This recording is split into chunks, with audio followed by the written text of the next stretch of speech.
അധികൃതരുടെയും അതുപോലെ തന്നെ സ്കൂൾ മാനേജ്മെന്റിന്റെയും അനാസ്ഥ മൂലം, അശ്രദ്ധ മൂലം ഒരു വിദ്യാർത്ഥി വൈദ്യുതി ഷോക്കടിച്ച് മരിച്ചിരിക്കുന്നു. കൊല്ലം ജില്ലയിലെ തേവലക്കര എന്ന സ്ഥലത്താണ് സംഭവം ഉണ്ടായിരിക്കുന്നത്.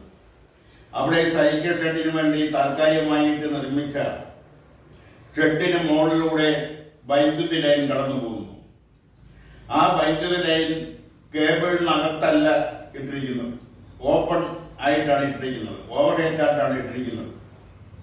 അതിൽ നിന്നാണ് തൻ്റെ ചെരുപ്പ് എടുക്കുന്നതിന് വേണ്ടി കയറിയപ്പോൾ ഷോക്കടിച്ച് ആ കുട്ടി മരിക്കാനിടയായി. ഇവിടുത്തെ ഒരു പ്രധാനപ്പെട്ട ഒരു ദുരന്തം എന്ന് പറയുന്നത്, ആരെങ്കിലും മരിച്ചാൽ മാത്രമേ ആ മരണകാരണത്തിന് കാരണമായ ആ കാരണത്തിന്റെ പ്രധാനപ്പെട്ട സംഭവവുമായി ബന്ധപ്പെട്ട കാര്യങ്ങൾ ശ്രദ്ധിക്കൂ. ആ ഒരു നില കേരളത്തിൽ വന്നിരിക്കുന്നു. ഈ അടുത്ത കാലത്ത് കോട്ടയം മെഡിക്കൽ കോളേജിന്റെ ഒരു ഭാഗം ഇടിഞ്ഞു വീണ് അതിന്റെ അടിയിൽപ്പെട്ട് ഒരു സ്ത്രീ മരിച്ചു. അവരുടെ മകളെ ആശുപത്രിയിൽ ചികിത്സാർത്ഥം വന്നതാണ്.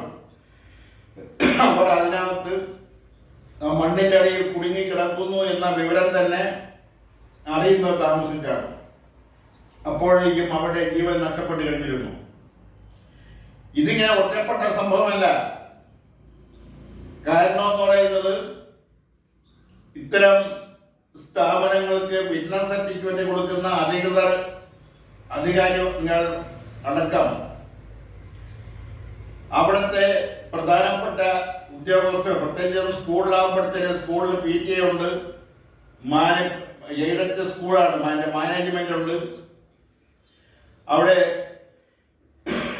അതുപോലെ തന്നെ അധ്യാപക സംഘടനയുടെ നേതാക്കന്മാർ ആ സ്കൂളിൽ കാണും, വിദ്യാർത്ഥി നേതാക്കൾ കാണും. അവിടെ NCC സ്കൗട്ടും ഉണ്ട്, സ്റ്റുഡൻസ് പോലീസുണ്ട്. ഇവരൊന്നും ഈ ഷെഡിന് അല്ലെങ്കിൽ അനധികൃതമായി നിർമ്മിച്ചിരിക്കുന്ന ഷെഡിന് മുകളിലൂടെ വൈദ്യുതി ലൈൻ, കേബിള് ഇടാതെ വൈദ്യുതി ലൈൻ കടന്നു പോകുന്ന കാര്യം കണ്ടിട്ടും കണ്ടില്ല നടിച്ചിട്ടുണ്ടാകും. അത് വേണ്ടപ്പെട്ടവരെ അറിയിക്കുകയും അടിയന്തരമായി അതിന് പരിഹാരം കണ്ടെത്താമെന്ന് ആവശ്യപ്പെടുകയും ചെയ്യുകയും അതിനു വേണ്ടുന്ന കാര്യങ്ങൾ, നടപടികൾ നീക്കുകയും ചെയ്തിരുന്നുവെങ്കിൽ ഒരു വിദ്യാർത്ഥി മരിക്കുമായിരുന്നില്ല. വിദ്യാർത്ഥി മരിച്ചു കഴിയുമ്പോൾ ആ കുടുംബത്തിന് വീട് വെച്ച് നൽകും, അല്ലെങ്കിൽ ഇത്ര ലക്ഷം രൂപ കൊടുക്കും എന്നെല്ലാം പറയുന്നത് ധാർമ്മികതയ്ക്ക് നിരക്കുന്നതല്ല. അത് കൊടുക്കണ്ട എന്നല്ല പറയുന്നത്. അതൊന്നും പരിഹാരമല്ല. ഒരു ജീവനാണ് നഷ്ടപ്പെട്ടിരിക്കുന്നത്. നാളെ ഭാവിയുടെ വാഗ്ദാനമായ ഒരു സാധാരണ കുടുംബത്തിലെ, അതും ഒരു ദരിദ്ര കുടുംബത്തിലെ ഒരു വിദ്യാർത്ഥിയാണ് അവിടെ മരിച്ചത്. അതുകൊണ്ട് നാളെ ഇത് ആവർത്തിക്കാതെ ഇരിക്കുന്നതിന് വേണ്ടുന്ന നടപടികൾ സ്വീകരിക്കുകയാണ് വേണ്ടത്.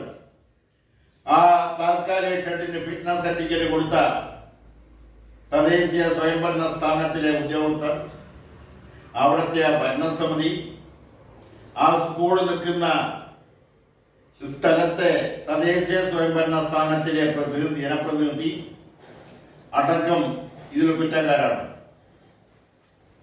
അവരുടെ എല്ലാം പേരിൽ ഒരാളെ മാത്രം ബലിയാടാക്കാതെ, ആരെ ആയിക്കൊള്ളട്ടെ, ഇതിന് ഉത്തരവാദികളായവരെ മുഴുവൻ ആൾക്കാരെയും പേരിൽ നടപടി എടുക്കുകയും കൊലക്കുറ്റത്തിന് കേസെടുക്കേണ്ടതുണ്ടെങ്കിൽ ആ നിലയിൽ കേസെടുക്കുകയും, മനഃപൂർവ്വമല്ലാത്ത നരകത്തേക്ക് കേസെടുത്തുകൊണ്ട് അവരെ ഇതൊരു അനുഭവമായി എല്ലാവരും കാണുന്നതിന് വേണ്ടി, ഇത്തരം സംഭവങ്ങൾ ഇനി ആവർത്തിക്കാതിരിക്കുന്നതിന് വേണ്ടി അവരുടെ പേരിൽ മനഃപൂർവ്വമല്ലാത്ത നരകത്തേക്ക് കേസെടുത്താൽ തുടർന്നുള്ള കാര്യങ്ങൾ കുറച്ചുകൂടെ ഇനിയെങ്കിലും ഇങ്ങനെയുള്ള സംഭവങ്ങൾ ഉണ്ടാകാതിരിക്കുന്നതിന് അത് ശ്രദ്ധിക്കും.